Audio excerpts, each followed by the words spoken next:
Alors bonjour à tous, c'est Guillaume et Thomas de chez Scaler. On est recruteurs depuis maintenant quelques années. Il y a beaucoup de vidéos qui circulent sur le recrutement pour expliquer qu'est-ce qu'un bon recrutement. On va analyser tout ça et puis si on y arrive, vous aurez peut-être les meilleurs conseils. Et disclaimer, on n'est pas là pour dire du mal des personnes qui ont fait ces vidéos-là.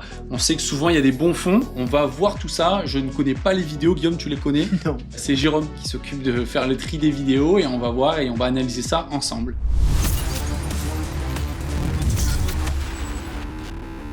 Un truc qui est important quand t'embauches quelqu'un, ça je le dis à ceux qui nous écoutent, parle-lui au salarié de son ancien employeur. Et tu regardes comment il se comporte. Non mais c'est important. Ah, c'est hyper important, je suis d'accord avec Moi, tu sais, une fois j'embauche un type, il vient, je dis tu bossais où avant? Alors il me parle de l'employeur, en plus l'employeur je le connaissais, lui il savait pas.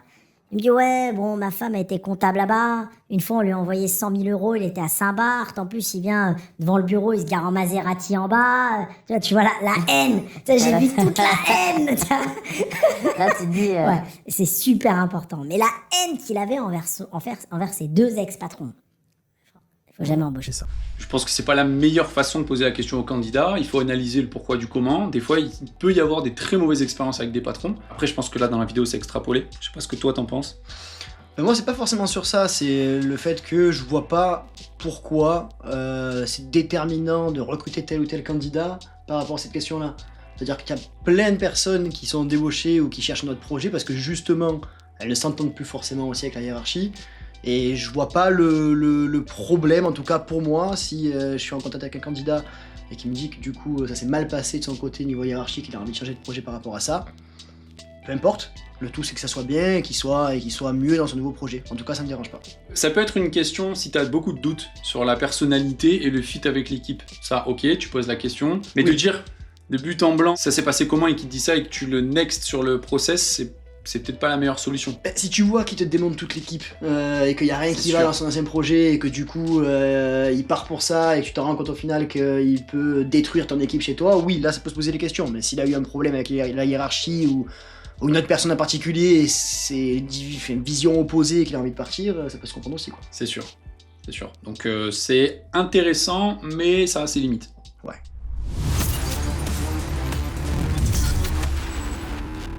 L'entretien en vidéo différé. C'est un principe très simple où vous envoyez vos questions en vidéo et le candidat y répond aussi en vidéo dans un temps limité. C'est une technique qui a pour avantage de pouvoir observer le langage corporel du candidat sans qu'il soit biaisé par le stress d'un entretien physique classique. Alors oui et non, technique qui peut être intéressante, je pense que ça dépend des contextes. Peut-être que sur un grand groupe où les entretiens sont très millimétrés et qu'on a énormément de candidatures, ça peut être intéressant. Ça va pas nous intéresser parce que ça va nécessiter du temps, ça va nécessiter d'envoyer des vidéos, d'écouter les vidéos. Donc en fait, d'un call de téléphone qui peut durer 30 minutes, tu te retrouves à faire une analyse de 1h30, 2h sur un entretien. Après oui, non, ça peut être intéressant, mais je pars du principe quand même que si tu t'enregistres en vidéo, bah tu es pas naturel, quoi. Je trouve ça un peu particulier parce que la personne, tu la vois quand même mieux de visu et tu peux apprendre à la voir au téléphone ou même en visio ou ce que tu veux. Tu peux comprendre la personne en posant peut-être d'autres questions et sans avoir tout ce truc-là de vidéo différée. Mais c'est une technique. Après, je pense qu'à mettre en place, si la personne est stressée et qu'elle a du mal à parler et que du coup, on veut supprimer ce biais de la première présentation avec cette phase de stress, ça veut dire que le recruteur n'a pas réussi à mettre en confiance son interlocuteur et il n'a pas réussi à créer ce lien qui est, je pense, ultra important dans le recrutement. C'est primordial. C'est de se dire, ok, je suis comme ça avec mon candidat, voilà. Je sais qui il est, je sais comment il fonctionne, et sur les 30 premières secondes de l'appel, d'ailleurs c'est pour ça qu'on fait beaucoup d'appels en premier et pas forcément des visios, ça permet d'éviter d'avoir la personne en face toute stressée qui doit mettre son costume pour nous répondre, et en fait on se retrouve, en tout cas avec la méthodologie qu'on applique chez Scaler, avec cette facilité à avoir les premiers contacts avec les candidats. Donc pour moi, ce type d'outil, ça reste du sur-outillage comme on peut retrouver dans les différentes stacks techniques. Ouais, mais c'est surchargé parce qu'au final, rien ne vaut une discussion et une connexion directement avec la personne, de comprendre réellement comment elle est, comment elle fonctionne, quelle est sa personnalité, pour qu'on puisse derrière lui proposer le projet adapté, quoi.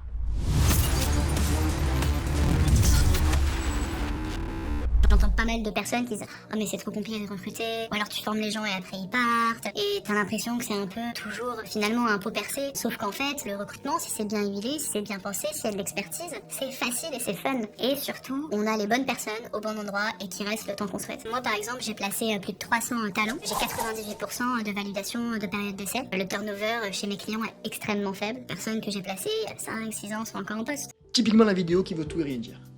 Voilà. Il peut y avoir 40 contextes différents. Qu'est-ce que t'en penses, toi, juste à chaud comme ça? C'est mainstream. Je connais très bien l'interlocutrice puisque je la suis. Elle a des sujets qui sont intéressants, attention. Les stats, j'aimerais bien les vérifier.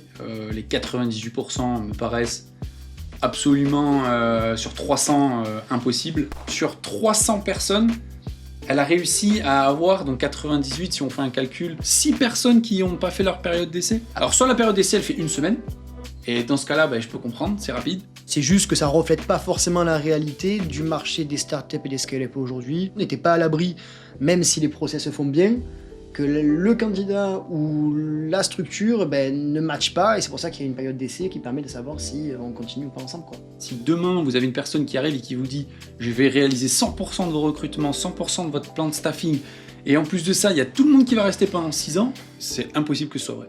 Ouais, à part si t'es Madame Irma ou Akinator ou j'en sais rien, mais tu peux pas donner des chiffres en amont en disant on va réussir à faire ça et ça va se passer comme ça chez vous.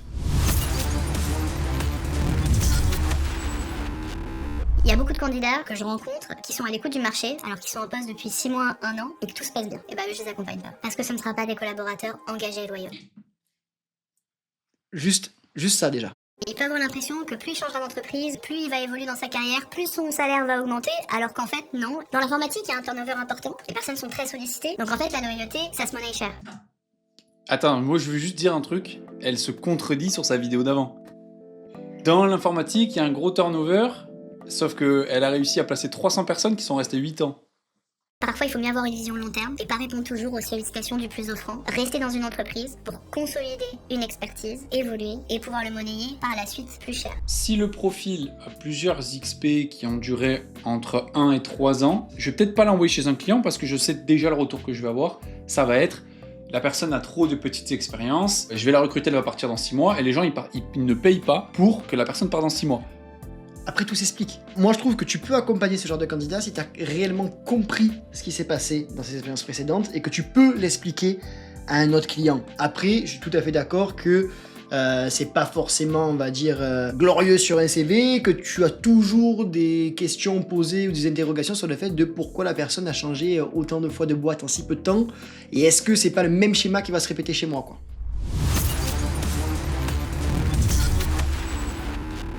C'est très important le message d'approche, mais en fait, le plus efficace, ça restera toujours le téléphone. Je comprends que ça puisse faire peur, on a peur de déranger, et puis si on est introverti, c'est difficile. Mais la réalité du terrain, c'est quand t'appelles quelqu'un pour lui présenter une offre qui correspond à son profil et où tu mets en avant le fait qu'il t'a interpellé, les personnes sont plutôt contentes. Et donc tout le monde est gagnant. Je suis obligé de stopper. Stop, pourquoi?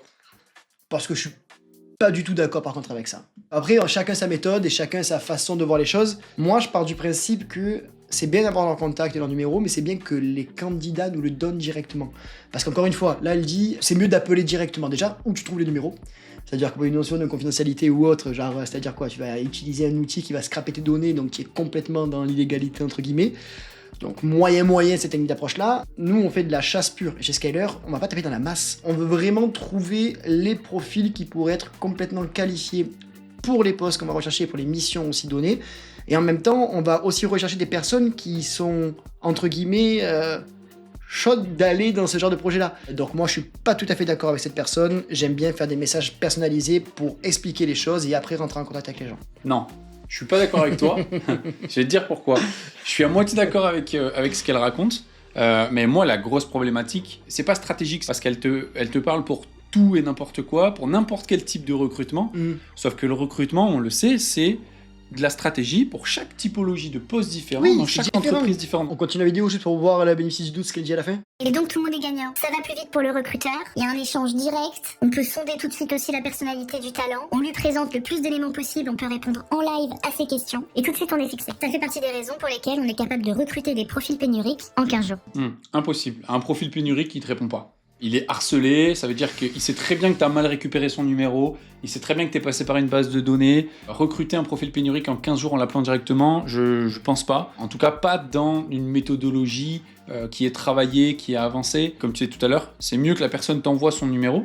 Ça veut dire que, hop, t'as ce lien de confiance. Ben oui, on parlait de loyauté tout à l'heure. C'est justement de pouvoir créer une relation solide avec le candidat, que tu puisses comprendre réellement ses attentes, parce que ce qu'il y a écrit sur son CV ou ce qu'elle a fait il y a 2 ans, c'est plus du tout ce qu'elle a envie de faire maintenant, et de discuter avec elle, et que si elle est ok par rapport à ça, elle va se dégager du temps pour pouvoir prendre un créneau avec toi et t'appeler, et justement là, elle sera beaucoup plus apte à te recevoir, à entendre ce que tu as à dire, parce qu'elle s'est mise dans une démarche déjà de « ok, ton message m'a intéressé, discutons ». Je suis d'accord, même au-delà de ça, quand t'appelles quelqu'un, c'est jamais le bon moment, parce que si la personne elle attend un colis, si la personne elle attend des nouvelles de la banque, de l'assurance, etc., si tu vas lui faire un faux espoir, elle va répondre, elle va être énervée de t'entendre, elle va dire non, j'ai pas le temps. Moi je pense que l'appel sur des profils pénuriques, c'est pas possible. C'était Guillaume et Thomas. On a hâte de savoir un petit peu ce que vous avez pensé de ces conseils de recrutement. Si vous souhaitez découvrir notre méthodologie de recrutement, on a un lien en description. Et à très vite sur scaler.co.